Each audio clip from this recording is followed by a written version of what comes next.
हमारे चैनल को सब्सक्राइब करें और बेल आइकन दबाना ना भूलें। नमस्कार, बीटीएन न्यूज प्रतिदिन में आप सबों का स्वागत है। हम हाजिर हैं समाचारों के साथ। पहले मुख्य समाचार। पंचायत चुनाव की सरगर्मी शुरू, अलीनगर और बेनीपुर में नामांकन हुआ प्रारंभ। लगातार घट रही नदी, 72 घंटे में 20 सेंटीमीटर कम हुआ पानी, फिर भी खतरे के निशान से 1 मीटर ऊपर बह रही नदी। और जुगाड़ की गाड़ी से चल रही जिंदगानी, कोरोना ने रोजगार छीना तो पेट और परिवार की चिंता ने जुगाड़ टेक्नोलॉजी को अपनाया, इसी से चल रही है गाड़ी। आगे समाचार विस्तार से, लेकिन थोड़ी देर में। बीमार नहीं रहा लाचार, हो रहा मुफ्त उपचार। हड्डी नस रोग से संबंधित गंभीर बीमारियों का मुफ्त में इलाज। इंतजार किसका, जाएं सर्राफ ऑर्थो एवं स्पाइन सेंटर और दर्ज कराएं प्रधानमंत्री जन आरोग्य योजना में अपना नाम। विश्व की सबसे बड़ी स्वास्थ्य सुविधाओं का उठाएं लाभ। आधुनिक ऑर्थोपेडिक सुविधा, ऑर्थोस्कोपी, स्पाइन सर्जरी, फ्रैक्चर का अत्याधुनिक इलाज। Doctor S N Sarraf, doctor Abhishek Sarraf, रीढ़ हड्डी और नस रोग विशेषज्ञ डॉक्टर प्रियंका बी सर्राफ, स्त्री और प्रसूति रोग विशेषज्ञ डीएमसीएच के सामने लहरियासराय। और अब समाचार विस्तार के साथ। पंचायत चुनाव का बिगुल तो बज ही गया था, लेकिन विधिवत शुरुआत भी हो गई। मंगलवार से शुरुआत मतलब नामांकन। जी हां, दरभंगा जिले के 2 प्रखंड अलीनगर और बेनीपुर में नामांकन की प्रक्रिया शुरू हुई। हालांकि 3 दिन पहले से नाम रसीद काटने को लेकर भारी भीड़ थी। लगभग 4000 लोगों ने, उम्मीदवारों ने मुखिया, पंचायत समिति सदस्य, वार्ड मेंबर, जिला परिषद इत्यादि या पंच सरपंच बनने के लिए नामांकन रसीद जो एनआर होता है वो कटवा लिया है।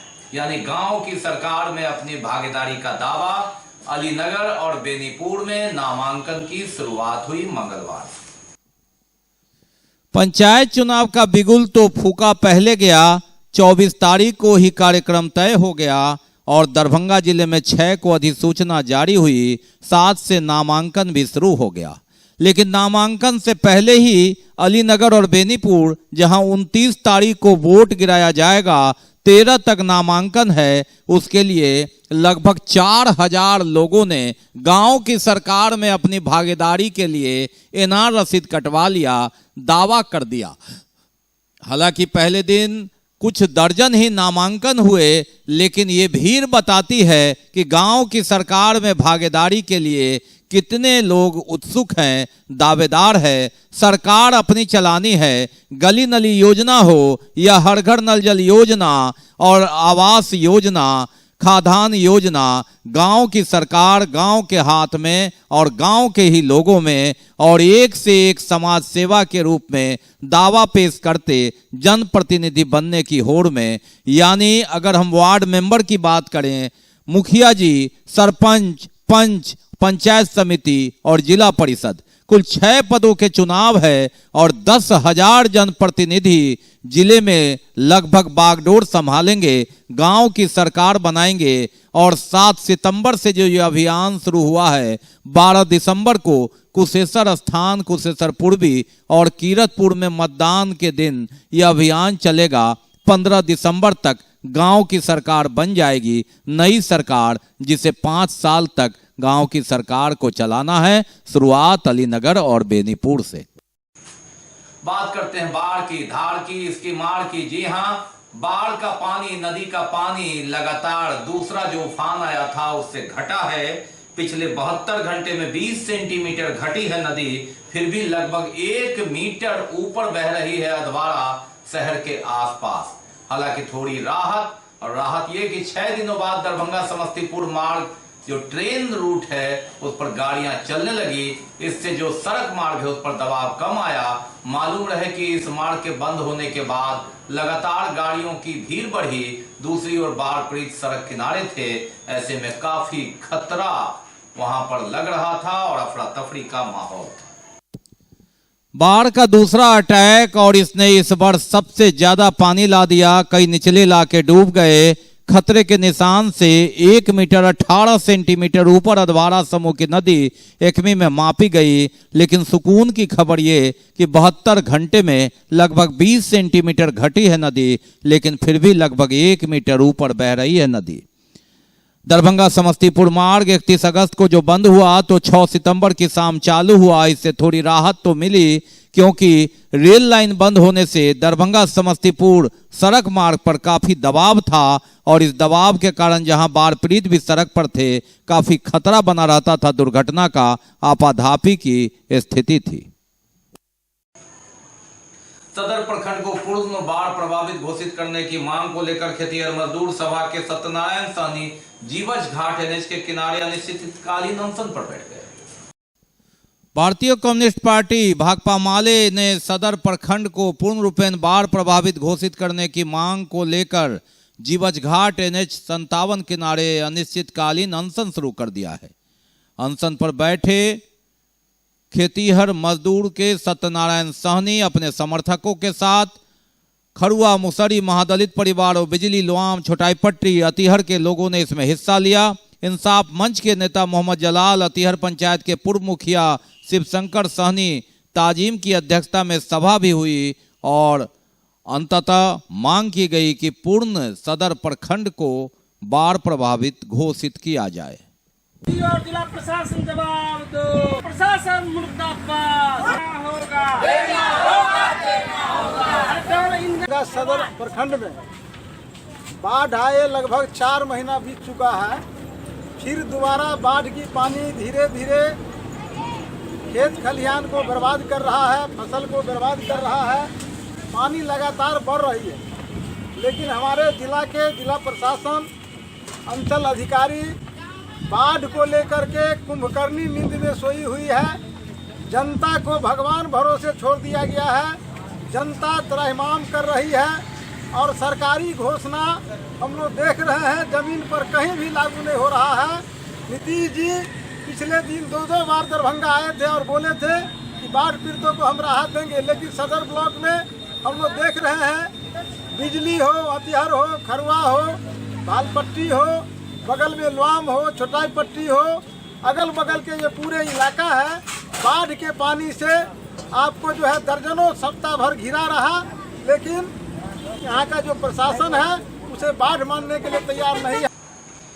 आपसी विवाद में युवकों के बीच गोली चली। इसमें एक युवक गंभीर रूप से घायल हो गया, उसे दरभंगा अस्पताल में भर्ती कराया गया जहां वह गंभीर है। दूसरी ओर इस संदर्भ में पुलिस ने 2 लोगों को गिरफ्तार कर लिया। यह घटना भैलूचक की है जो बहादुरपुर थाना अंतर्गत आता है। रुपये के आपसी विवाद में अंततः तूतू कहा सुनी हुई, तूतू मैं हुआ और अंततः गोली चल गई। गोली एक युवक को लगी, गंभीर अवस्था में उसे दरभंगा मेडिकल कॉलेज अस्पताल में भर्ती कराया गया जहां उसका इलाज चल रहा है। घटना भैलूचक की है जो बहादुरपुर थाना अंतर्गत आता है। घटना सोमवार की रात की है। जो घायल है उसकी मां का कहना है कि 1000 रुपया बकाया लेकर मोहल्ले के गांव के ही युवकों ने पैसे की मांग की, जिसे काम धंधा नहीं चलने के नाम पर बात पर उसे बाद में देने की बात कही गई, लेकिन वह तैस में आ गया और उसने गोली चला दी और गंभीर रूप से उनका बेटा घायल हो गया। इस घटना की पुष्टि एसएसपी बाबूराम ने की। उन्होंने कहा कि इस संदर्भ में गोली चलाने वाले 2 युवकों को गिरफ्तार किया गया है। थोड़े से रुपए के लिए तानातानी और गर्मा गर्मी के बीच ये जानलेवा हादसा, काफी गंभीर रूप से घायल है वह युवक, दरभंगा अस्पताल में भर्ती है।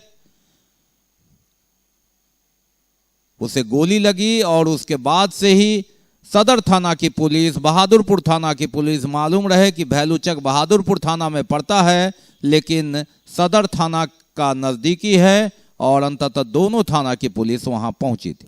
हमारे बेटा से 1000 रुपया दिया, मांगा का आवे धंधा होना नहीं चले, काम धंधा बंद है, पाई अतो तो हम दो दे। यही पर हमारे बच्चा के मारा, गोली चला दिया। कहाँ पर लगा गोली? गोली लगा हुआ है दाल में सिवाय कट का। शरीर में कहाँ पर लगा गोली? गोली लगा हुआ है जांग में, सिर, पेट में, वैसे पजरा के बगल में है गोली लगा हुआ। क्या नाम है आपका? कुशिला देवी। आप कौन है लड़के के? माँ है। देखिए सर, हम इसका बड़ा भाई है। इस चीज़ का जानकारी इस समय हमको नहीं है कि इस लड़का के साथ कैसे घटना हुआ। हम पेंटिंग का काम करते हैं, हम पेंट का काम करके आए तो हम अपने रूम पर थे। करीब तकरीबन 10:30 पौने 11 के बीच में हमको कॉल आया कि आपके भाई के साथ मारपीट हो रहा है। मेरा भाई किसी लड़के पे कॉल किया। जब हम गए तो इसको देखे पूरा बेहोशी हालत में पड़ा हुआ। हम गांव में सबको आवाज़ दिए, हमको कोई हेल्प नहीं किया। हम प्रशासन को भी बोले तो वो बोले कि गाड़ी आ रहा है, फिर भी हम ज़बरदस्ती किए, हम अपना प्रशासन के गाड़ी में डाले, फिर हम अपने भाई को यहाँ लाए। क्या है पूरा मामला सर? ये कल रात में बहादुरपुर थाना और सदर थाना की सीमा पर भीलूचक में कुछ युवकों के बीच में आपस में लड़ाई हुई थी पैसे के लेन देन को। इसी में इन्होंने अपने एक साथी को गोली मार दी, जो कि गंभीर अवस्था में हॉस्पिटल में इलाजरत है। इसमें से 2 युवकों की गिरफ्तारी हो गई है। उनके पास से 2 मोटरसाइकिल, घटना में प्रयुक्त की गई पिस्टल, 1 जिंदा गोली और घटनास्थल से 2 खाली खोखा भी बरामद हुआ है। एक अपराधी, इनका जो एक साथी था, वो भागने में कामयाब रहा है, जिसकी गिरफ्तारी के लिए छापामारी की जा रही है। जल्दी उसकी भी गिरफ्तारी होगी। और इस केस में पुलिस के पास पुख्ता सबूत है, क्योंकि जिस हथियार से फायरिंग की गई है वो हथियार भी बरामद हो गया है और वो खाली खोखा भी बरामद हो गया है। तो इसमें स्पीडी ट्रायल कराकर सजा दिलाने के हमारे पास काफ़ी गुंजाइश है। इसमें त्वरित रूप से कार्रवाई की जाएगी। अब बात करते हैं कोरोना वैक्सीन की। जी हां, लगातार जिंदगी के जंग में कोरोना को हराने के लिए वैक्सीनेशन जरूरी और 5, 6, 7 ये 3 दिन विशेष अभियान और जमकर भीड़ लगी। लोगों ने कोरोना वैक्सीन लिया, चौतरफा जागरूकता और उतनी ही अच्छी व्यवस्था। कोरोना को हराना है तो वैक्सीन सबसे बड़ा हथियार, और इसी के तहत लगातार कभी रुक कर, कभी विशेष अभियान में, कभी एक सामूहिक रूप से 300 सेंटर पर दरभंगा जो सूबे ने लक्ष्य रखा है उसमें कहीं पीछे नहीं। कोरोना को हराने के लिए सबसे महत्वपूर्ण हथियार वैक्सीनेशन, और कभी लगातार, कभी अभियान बनाकर तो कभी रुक कर मंगलवार को भी जारी रहा कोरोना वैक्सीन अभियान। 5, 6 और 7 दूसरे डोज के लिए विशेष काउंटर बनाया गया और चौतरफा भीड़, अच्छी भीड़, लेकिन सतर्कता के साथ ये जरूरी कि कोरोना को हराने के लिए कोरोना को कहीं ना ले आए। बहरहाल एक सांकेतिक, एक अच्छी खबर ये कि कोरोना के केस कम हो रहे हैं और लोगों में जागरूकता है। जिंदगी के जंग में कोरोना को हराना है तो सूबे में 6 महीने में 6 करोड़ का जो लक्ष्य दिया गया है, दरभंगा उसमें अग्रणी, ताकि कोरोना को हराए। 2020 मार्च से संघर्ष करता हुआ दूसरा दौर, दूसरा हड़कंप देख चुका है पूरा दुनिया। तीसरी दौर ऐसी ना आए, लहर ना आए और इस कहर को इस वैक्सीन के सहारे हम हरा पाए। यही जंग, इस जंग में जीत हमारी हो, ये ध्येय।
बाकी है अभी और भी बहुत कुछ, लेकिन पहले रुकेंगे, लेंगे एक break. Global health care and diabetes research centre, जो बिहार में पहला अंतर्राष्ट्रीय तकनीक एवं आधुनिक सुविधाओं से लैस सुपर स्पेशलिटी डायबिटीज केंद्र है, जहां एक छत के नीचे डायबिटीज से संबंधित सारी सुविधाएं मौजूद हैं, जैसे कि diabetes heart care, diabetes eye care, diabetes neuro care, diabetes foot care, diabetes pharmacy और डायबिटीज प्रयोगशाला। पता जीसस एंड मैरी स्कूल के पास, रहमगंज, दरभंगा, बिहार। ब्रेक के बाद एक बार पुनः आप सबका स्वागत है। हम बढ़ते हैं आगे, लेकिन आगे बढ़ने से पहले एक नजर मुख्य समाचार। पंचायत चुनाव की सरगर्मी शुरू, अलीनगर और बेनीपुर में नामांकन हुआ प्रारंभ। लगातार घट रही नदी, 72 घंटे में 20 सेंटीमीटर कम हुआ पानी, फिर भी खतरे के निशान से 1 मीटर ऊपर बह रही नदी। और जुगाड़ की गाड़ी से चल रही जिंदगानी, कोरोना ने रोजगार छीना तो पेट और परिवार की चिंता ने जुगाड़ टेक्नोलॉजी को अपनाया, इसी से चल रही है गाड़ी। जल जीवन हरियाली दिवस पर लघु जल संसाधन विभाग द्वारा तालाब कुओं को जीर्णोद्धार विषय पर कार्यक्रम का आयोजन किया गया। ऑनलाइन पटना से वीडियो कॉन्फ्रेंसिंग के माध्यम से यह आयोजन हुआ। जल जीवन हरियाली दिवस जल संसाधन विभाग द्वारा ऑनलाइन वीडियो कॉन्फ्रेंसिंग के माध्यम से इस अवसर पर तालाब और कुओं को जीर्णोद्धार पर चर्चा हुई। जल जीवन हरियाली जीवन में लाए खुशहाली, इस पर कार्यक्रम का आयोजन किया गया। समाहरणालय में ऑनलाइन लोगों ने पटना से भाग लिया। जल जीवन हरियाली के महत्व पर प्रकाश डाला गया।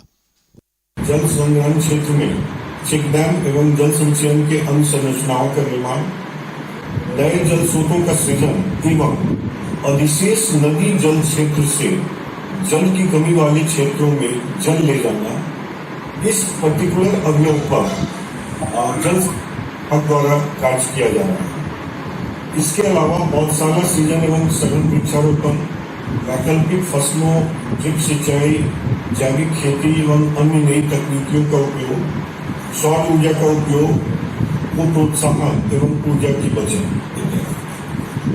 जल संसाधन विभाग द्वारा जल जीवन हरियाली अभियान के तहत अभी तक जो सबसे प्रमुख योजना की जा रही है वो है हमारा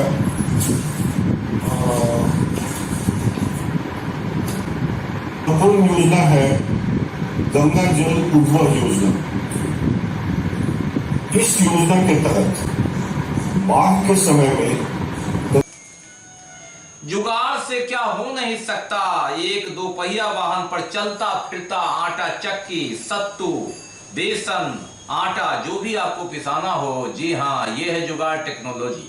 लॉकडाउन में काम छूटने के बाद मोहम्मद नौसाद ने पेट और परिवार की खातिर यह जुगाड़ टेक्नोलॉजी अपनाया, जो खूब चल रहा है। अपना हाथ जगन्नाथ और जुगाड़ टेक्नोलॉजी, जी हाँ, देखिए कितना हुनर है। जब कोरोना ने नौकरी ले ली, रोजगार ले लिया, तो फिर आवश्यकता ही आविष्कार की जननी है। एक मोटरसाइकिल पर आटा चक्की, आप सत्तू पिसवा लीजिए, आटा पिसवा लीजिए, मोटरसाइकिल पर चलता फिरता आटा चक्की। जी हाँ, ये हकीकत है। शुद्ध चना आप पीस लीजिए, बेसन बनवा लीजिए। ये मोहम्मद नौसाद हैं जो सिलाई का काम करते थे, लेकिन लॉकडाउन में जब नौकरी चली गई तो फिर आवश्यकता ही आविष्कार की जननी हुई। घर में बैठने से अच्छा दूसरा काम करने की सोच और दूसरों से सीख हासिल करना यह चलंत आटा चक्की बन गया। देखिए, घूम घूम कर सामने में शुद्ध आटा पिसवाइए, सत्तू पिसवाइए या कुछ और, सामने में शुद्धता। एक बाइक पर ये पूरा चलता फिरता आटा चक्की किस तरह जुगाड़ करते हैं, और लोग इसे आटा भले ही न पिसवाए, देखने के लिए एक कदम जरूर रुक जाते हैं, ठिठक जाते हैं। वाकई जुगाड़ ऐसी जो पेट और परिवार की चिंता ने सताया, तो आवश्यकता से आविष्कार। चना सत्तू का, चना सत्तू अरे सामने चना दिखाकर पब्लिक को अपना, उसके बाद उसको संतुष्ट हो जाता है तो अपना हम डाल के पीसते हैं सामने, उसके बाद देते हैं 100 रुपये में 1 केजी देते हैं। कितने दिन? 5-6 महीने सिलाई करते थे। एक दूसरे का देखा देखी। कहाँ देख? अपने क्षेत्र में देख 300-400 रुपये कमा लेते हैं। खर्चा तो वही काट छाट के 300-400 रुपये कमा लेते हैं। वहीं किसी तरह पेट भर रहे हैं, क्या और फायदा क्या है? बैठने से तो फायदा अच्छा है कि यहीं कम से कम परेशानी का काम हम मिल ही नहीं रहा तो करेंगे क्या? नहीं मिल रहा, किसी से कर्ज है एक तरह से। दुर्गा पूजा समन्वय समिति के सदस्यों ने जिलाधिकारी और वरीय पुलिस अधीक्षक से मिलकर जो गाइडलाइन है पूजा का, उसे जारी करने की मांग की, क्योंकि अब 7 अक्टूबर से पूजन है, जिसमें 1 माह बच गया है ताकि सजावट, व्यवस्था इत्यादि हो सके। दूसरी ओर बद्रीनगर में बुधवार को दुर्गा पूजा समितियों की एक बैठक बद्री पूर्वे ने बुलाई है। दुर्गा पूजा की तैयारी जोरों पर लोग सोच रहे हैं। कोरोना गाइडलाइन के आने का इंतजार भी है और एक उमंग भी कि चलिए काफी ढील और छूट मिली है। दुर्गा पूजा समन्वय समिति के सदस्यों ने जिला पदाधिकारी और वरीय पुलिस अधीक्षक से मिलकर मांग किया कि जल्द कोरोना गाइडलाइन के तहत जो दुर्गा पूजा का आयोजन होगा उसका एक गाइडलाइन निकाल दें, ताकि 7 अक्टूबर को पूजा है तो उससे पहले लोग सजावट इत्यादि कर सकें। जिलाधिकारी अपने कार्यालय से बाहर निकल रहे थे और उन्होंने आश्वस्त किया कि जल्द ही इस संदर्भ में निर्णय लेंगे। डीएम साहब से आज हम लोग का मुलाकात हुई है और डीएम साहब मुलाकात हुई और हम लोग मेन से हमारा डीएम साहब से ये था कि हमको गाइडलाइन चाहिए था। जो पिछले दुर्गा पूजा के गाइडलाइंस के लिए हम लोग बहुत बराबर उनसे मिले थे और हमको पूजा के समय में 10 दिन पहले हमको दिया गया था। इससे पूजा में काफ़ी तकलीफ हुई है। कल चूँकि हमारी बैठक थी समन्वय समिति, वहाँ निर्णय लिया गया था कि जिला प्रशासन से हम लोग आग्रह करें कि दुर्गा पूजा में 30 दिनों से भी कम समय बचा हुआ है। हर पूजा समिति को पंडाल के निर्माण में साज सजावट में 1 महीना से ज़्यादा समय लगता है। तो हम लोग डीएम साहब से आज आग्रह कर रहे हैं कि जल्द से सर आप अपना गाइडलाइन जारी करें, ताकि जो हमारी पूजा समिति दरभंगा में जो आयोजन होता है उसका आयोजन की प्रक्रिया शुरू हो जाए, किसी प्रकार की कोई कठिनाई नहीं हो और हम लोग आने वाले 7 तारीख को जब पूजा कलश स्थापन होता है वहाँ से पूजा अच्छे रूप से शुरू हो जाए। अभी तो हम लोग पूरा पदाधिकारी हम लोग जिला समन्वय समिति दुर्गा पूजा समिति का सारा पदाधिकारी एसडीओ साहब और अभी जो आप देख रहे थे जिलाधिकारी महोदय को उन्होंने ज्ञापन दिया। कल हम लोगों ने सारा पदाधिकारी जिला समन्वय समिति का हम लोगों ने आपस में बैठक भी रखा, क्योंकि हमारे दरभंगा जिला में 48 संस्था है और आधे से ज़्यादा बैठक हो चुकी है और अगले रविवार तक सारी बैठक हो जाएगी। अब समय बहुत कम है। हम लोग का भी गाइडलाइन अभी तक पूरा सरकार के द्वारा भी नहीं आया और पूजा को चालू करने में या किसी को भी समिति को टेंट वाला हो विधि वाला हो बयाना 1 महीना पूर्व दिन देता है। अगर इसी बीच में फिर लेट आ जाए कोविड-19 के दौर तो फिर बहुत संस्था को नुकसान हो जाए। दूसरी ओर दरभंगा जिला के दुर्गा पूजा समितियों की एक बैठक बुधवार को दिन में बद्रीनगर में बद्री पूर्वे ने बुलाई है, जहां उन्होंने भी सौहार्द, शांति और व्यवस्थित ढंग से पूजा करने की बात कही। तो ये थे अब तक के समाचार। विदा लेने से पहले एक नजर मुख्य समाचारों। पंचायत चुनाव की सरगर्मी शुरू, अलीनगर और बेनीपुर में नामांकन हुआ प्रारंभ। लगातार घट रही नदी, 72 घंटे में 20 सेंटीमीटर कम हुआ पानी, फिर भी खतरे के निशान से 1 मीटर ऊपर बह रही नदी। और जुगाड़ की गाड़ी से चल रही जिंदगानी, कोरोना ने रोजगार छीना तो पेट और परिवार की चिंता ने जुगाड़ टेक्नोलॉजी को अपनाया, इसी से चल रही है गाड़ी। इसके साथ ही दीजिए हमें इजाजत इस प्रसारण से, लेकिन इस कोरोना काल में आप अपना बहुत ख्याल रखिए, मास्क लगाइए, सोशल डिस्टेंस बनाइए, 2 गज की दूरी अपनाइए और अहर्ता रखते हैं तो वैक्सीन जरूर लगाइए। नमस्कार, जय हिंद।